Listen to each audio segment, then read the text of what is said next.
They gave him the alien queen as punishment. But instead of hate, he gave her warmth. And when the world came to kill her, he stood between love and extinction. The war had ended, but not in peace, only exhaustion. Cities smoldered under gray skies. The oceans shimmered with alien debris, and the victors, the humans, kept their trophies locked behind steel and silence. Sergeant Elias Ward, a man who had lost everything, was one of those silent soldiers. He had no family left, no home to return to, only orders. When the brass summoned him, he expected another mission. Instead, they handed him a cage. Inside was her, the last surviving queen of the Ziraean Empire. Shackled, pale silver skin bruised, eyes glowing like liquid starlight. Her name, whispered only once, was Lysera. "She's not to be harmed," the general said coldly. "Your job is to contain her. Teach her what we are. Let her see what she destroyed. It's punishment for both of you." Elias didn't understand. A war criminal given to a human soldier? It felt like mockery. But when he saw her trembling in the cage, afraid yet proud, he felt something he hadn't in years, pity. He carried her through the rain to an abandoned outpost at the city's edge. She stared at the ruins around her and whispered in broken English, "This was your paradise?" He didn't answer. He simply turned the heater on and gave her his blanket. In that single act of quiet mercy, a story began of two souls bound not by peace, but by punishment. That night, Lysera whispered in her sleep, "They think this is my prison, but maybe it's his too." Days passed in silence. Elias cooked ration packs. Lysera refused to eat. He spoke little, but his eyes softened every time she coughed from the cold. He had seen alien blood before. On his hands, on his unit's boots, but never this close, never so human. "Why did you fight us?" he asked one night. She looked up slowly. "We didn't start it. You came to our sky first." He had no answer. The truth hurt. They were both tools in a war neither started nor understood. Elias found her trying to heal. A dead plant by the window, her, fingers glowing faintly. "Stop that energy!" "It's my gift," she said weakly.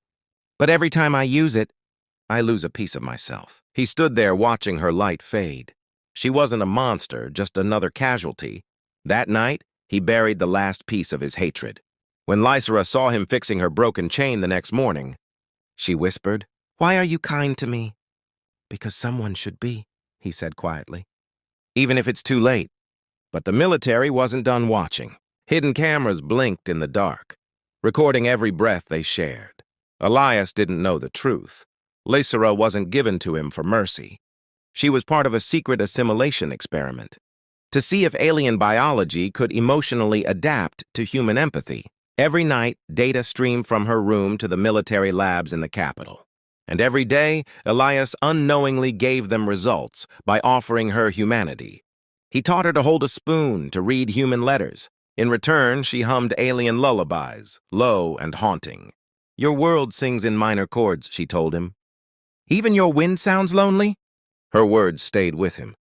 He began dreaming again, dreams where the war never happened, where her people lived under Earth's stars without fear.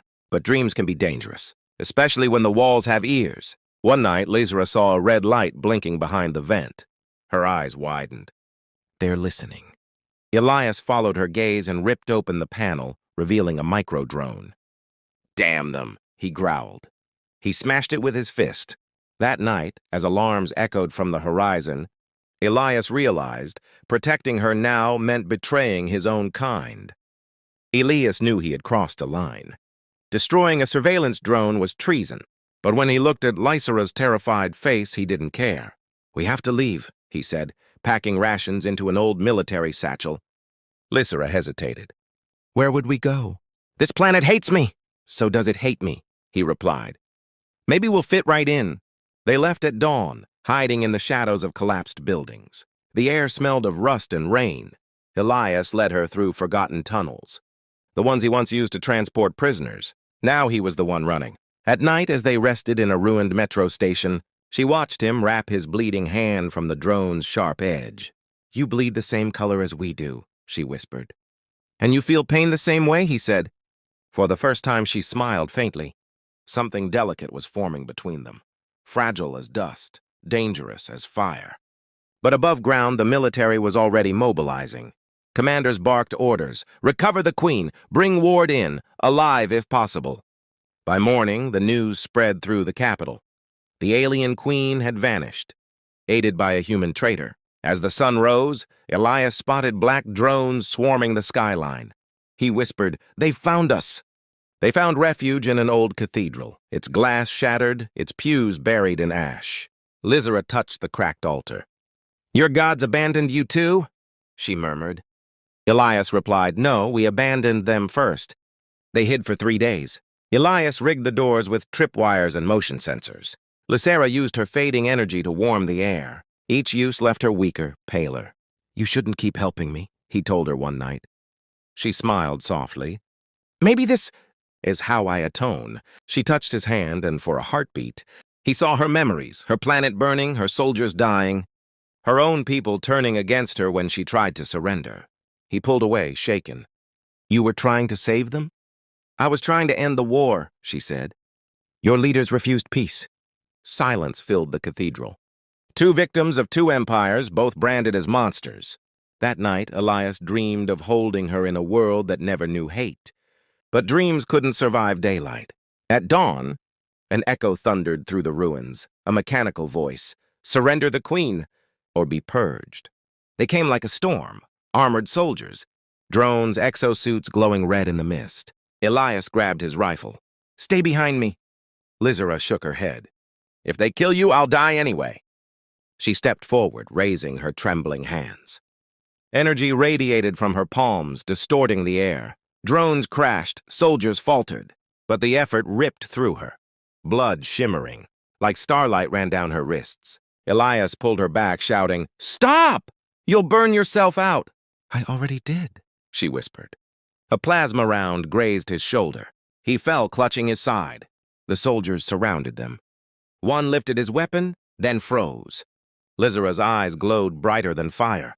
The energy burst out, silent but blinding. When it faded, the attackers lay unconscious. She fell into his arms, barely breathing. He held her tight, whispering, "Why would you do that?" She smiled weakly. "Because you treated me like a dream, and I didn't want to wake up." From the smoke, a tall figure in black armor approached, the general himself. "Ward," he said coldly, "you've just declared war on your own species." The general stood over them, flanked by guards. "Elias Ward," he said, "you've committed treason. But I'll give you one chance. Hand her over and you live." Elias glared. "She's not your experiment anymore. She's a weapon," the general snapped. "And she'll end us all if she keeps breathing." Lysera tried to rise, but Elias held her. "Don't," he whispered. Her eyes glistened. "If I go, they'll kill you." "They'll kill us both anyway." The general raised his gun. "Then die for your dream, soldier." Before he could fire, the ground trembled. Lysera's energy, uncontrolled, desperate, reacted to her fear. The cathedral's roof split open, light spiraling upward. Elias covered her, shouting her name as the world exploded in white. When the light faded, the general was gone, vaporized. But so was most of the city around them. Elias stared at the smoking horizon and realized Lysera's power wasn't fading anymore. It was growing. They fled the ruins, moving north through ash-covered forests. Lysera barely spoke now. Her veins shimmered faintly under her skin. Elias tried to make her eat. "You're burning up," he said. She smiled faintly. "I'm not burning, Elias, I'm transforming." Her body was changing, too quickly. The military's monitors picked up strange energy surges across the continent. They called her new form a singularity. Bloom, the point where alien and human essence could no longer coexist. But to Elias, she was still just Lysera. One night, she whispered, "When I die, this light will consume everything near me. Promise me you'll leave before then." He shook his head. "I promise to protect you. That doesn't end when it's hard." Tears rolled down her cheeks. "Then you'll die with me." He touched her face. "Then that's how I want to go." As dawn broke, Lysera's eyes snapped open, glowing gold. "Elias," she whispered. "They're here again." Helicopters swarmed above. Tanks surrounded the forest. Loudspeakers boomed, "Alien Queen Lysera, surrender or be annihilated." Elias held her hand tightly. "We don't run anymore. She nodded, trembling. Then let's show them what mercy looks like. She walked out into the open field. Soldiers aimed their guns. Elias followed, unarmed. She raised her hand, not to attack, but to heal. A brilliant wave of light spread, disarming weapons, melting steel, turning pain into silence. The soldiers froze, crying, because for the first time, they felt what she felt, the sorrow of an entire race extinguished. Elias fell to his knees beside her. "You're killing yourself," he cried. She smiled faintly. "I was never meant to live here, but you gave me peace." Her body began to dissolve into light, particles rising toward the sky. "Don't go," he whispered. "I'll never leave you," she said, placing her glowing hand over his heart. And then silence. The light faded. She was gone, but her warmth remained in his chest. Weeks later, the War Tribunal announced Sergeant Elias Ward presumed dead. Alien contamination eradicated. But far away, in the quiet ruins of the forest, Elias still walked. His wounds had healed without scars, and sometimes when the wind passed through the trees, it carried her voice. He had built a small hut beside the river. Every night the water glowed faintly gold. He knew she was there, part of the world now, part of him. One evening he wrote in his journal, "They gave her to me as punishment, but she became my salvation." He looked at the stars, whispering, "Lazara, wherever you are, I hope you dream of me too." And for a moment, the sky shimmered with light, gentle, golden, familiar. It felt like her hand brushing his cheek one last time. Then came a whisper, soft and tender. "Elias, wake up." The forest glowed once more. The screen fades to black. A faint voice lingers. "She wasn't punished. She was sent to teach us love."